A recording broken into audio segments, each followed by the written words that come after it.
സംസ്ഥാന സമീപത്തിൽ മാറ്റം വരുന്നില്ലെന്നാണ് മനസ്സിലാക്കുന്നത്. ഇപ്പോൾ നമ്മൾ കോഴിക്കോട് കുറിച്ച് സംസാരിക്കുമ്പോൾ മെഡിക്കൽ കോളേജിൽ തീപിടുത്തം ഉണ്ടാകുന്നു, സംഭവിക്കാൻ പാടില്ലെന്നാണ് പറഞ്ഞു. അത് വീണ്ടും ആവർത്തിക്കുന്നു. ഇപ്പോൾ കഴിഞ്ഞ ദിവസം ഓഫീസൻസ് ഉണ്ട്. അപ്പോൾ ഈ സംവിധാനങ്ങളുടെ കാര്യക്ഷമതയെക്കുറിച്ച് തന്നെ ആളുകൾക്ക് സംശയം തോന്നുന്ന സാഹചര്യമുണ്ട്. എങ്ങനെയാണ് അങ്ങനെ കാണേണ്ടതായിട്ടില്ല. ഈ വൈദ്യുതി എന്ന് പറയുന്നത് നമുക്ക് നല്ല വെളിച്ചമൊക്കെ നൽകുന്ന വളരെ നല്ല കാര്യങ്ങളൊക്കെ ആണെങ്കിലും അതിനകത്ത് ചില കാര്യങ്ങൾ അപകടകരമായി വന്നാൽ അതൊരു തീയായിട്ട് മാറുകയുള്ളൂ.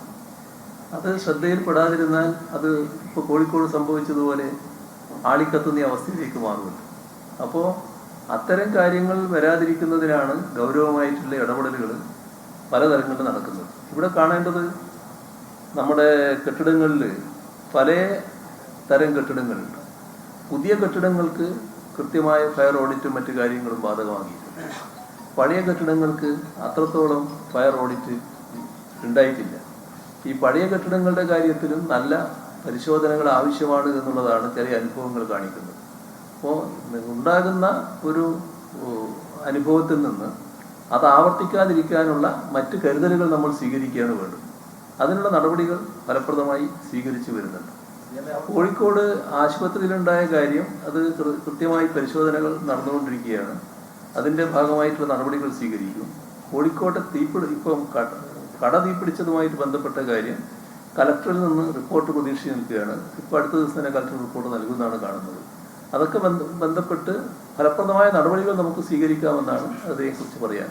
കോഴിക്കോട്ടെ കട കത്തിയതുമായി ബന്ധപ്പെട്ട ഒരു കാര്യം CMA, അതായത് 4 വർഷം മുമ്പ് ഇതേ സ്ഥാപനത്തിനും അതുപോലെ തന്നെ കോർപ്പറേഷനും ഫയർഫോഴ്സ് നോട്ടീസ് കൊടുത്താണ്. അവിടുത്തെ അനധികൃത നിർമ്മാണങ്ങൾ ഒഴിവാക്കണമെന്ന് നോട്ടീസ് കൊടുത്താണ്. പക്ഷെ അന്ന് അത് ഒഴിവാക്കാത്തതിന്റെ പ്രശ്നമാണ് ഇന്നലെ അത്രയും ആളിപ്പടരാനുണ്ടായ കാരണം.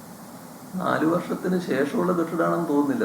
അല്ല, 4 വർഷം മുമ്പ് അവിടെ പരിശോധന നടത്തിയപ്പോൾ അവിടുത്തെ അനധികൃത നിർമ്മാണം ഒഴിവാക്കണമെന്ന് കോർപ്പറേഷന്റെ കെട്ടിടമായതുകൊണ്ട് അതിൽ ഉടമ എന്ന നിലയിൽ കോർപ്പറേഷനും കൊടുത്തു, അവിടെ കച്ചവടം നടത്തുന്ന ആളിനും കൊടുത്തതാണ്.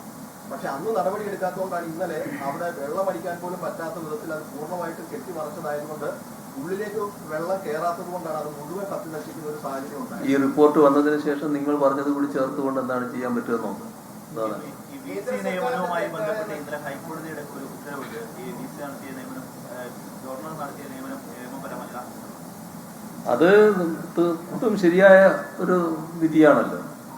അതിനെപ്പറ്റി ഞാൻ കൂടുതൽ പറയേണ്ടതില്ല. എന്തൊക്കെയായിരുന്നു ആരിഫ് മുഹമ്മദ് ഖാൻ ഇവിടെ കാണിച്ചതെന്ന് എല്ലാവർക്കും അറിയാവുന്നതാണ്. പക്ഷേ ഇതിന് നേതമായ ചില മാനദണ്ഡങ്ങളുണ്ടല്ലോ. ആ മാനദണ്ഡങ്ങൾ ലംഘിച്ചുകൊണ്ട് കാര്യങ്ങൾ നിർവഹിച്ചതിനാണ് ഇപ്പോൾ അവസാന തീരുമാനം വീണ്ടും ഹൈക്കോടതിയിൽ നിന്നുണ്ടായത്. അത് നേരത്തെ സ്വീകരിച്ച തെറ്റായ നടപടികൾക്ക് നേരെയുള്ള ജുഡീഷ്യറിയുടെ ശക്തമായ ഇടപെടലാണ്. അതൊരു മാതൃകയായി അംഗീകരിച്ച് ഇനി അങ്ങോട്ട് പോകണം എന്നാണ് കാണേണ്ടത്. നമുക്കിനി ദീർഘിപ്പിക്കണ്ട, സമയം ഏകദേശം ആയി കഴിഞ്ഞിരിക്കുന്നു. വന്യജീവി ആക്രമണം ഇതുപോലെ തുടർന്ന് ഓരോ ദിവസവും ജീവന് നഷ്ടപ്പെട്ടുകൊണ്ടിരിക്കുകയാണ്. ഇന്നലെയും പാലക്കാട് ഒരാൾ കാട്ടാനയുടെ ആക്രമണത്തിൽ മരിച്ചു. കഴിഞ്ഞ ആഴ്ച മലപ്പുറത്ത് ഒരാൾ മരിച്ചു. മുഖ്യമന്ത്രി തന്നെ ഇടപെട്ടിട്ട് അതിന്റെ നടപടികളൊക്കെ കഴിഞ്ഞിടയ്ക്ക് എടുത്തിരുന്നു. പക്ഷെ ഒന്നും ഫലപ്രദമാവാത്തതാണോ അത് പ്രാവർത്തികമാവാത്തതിന്റെ പ്രശ്നമാണോ? ഇതോടെ നമുക്ക് അവസാനിപ്പിക്കുക. ഇതിൽ ഫലപ്രദമായ നടപടികൾ സ്വീകരിച്ചുകൊണ്ടിരിക്കുകയാണ്. ഒട്ടേറെ നടപടികൾ സ്വീകരിച്ചിട്ടുണ്ട്. അതിന്റെ തുടർച്ച നല്ലതുപോലെ ഉണ്ടായിക്കൊണ്ടിരിക്കുകയാണ്.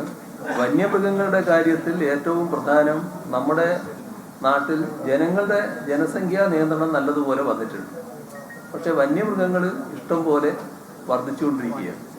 അതിൻ്റെ നിയന്ത്രണത്തിന് ആവശ്യമായ ചില കാര്യങ്ങൾ കൂടി പ്രാവർത്തികമാക്കേണ്ടതുണ്ട്.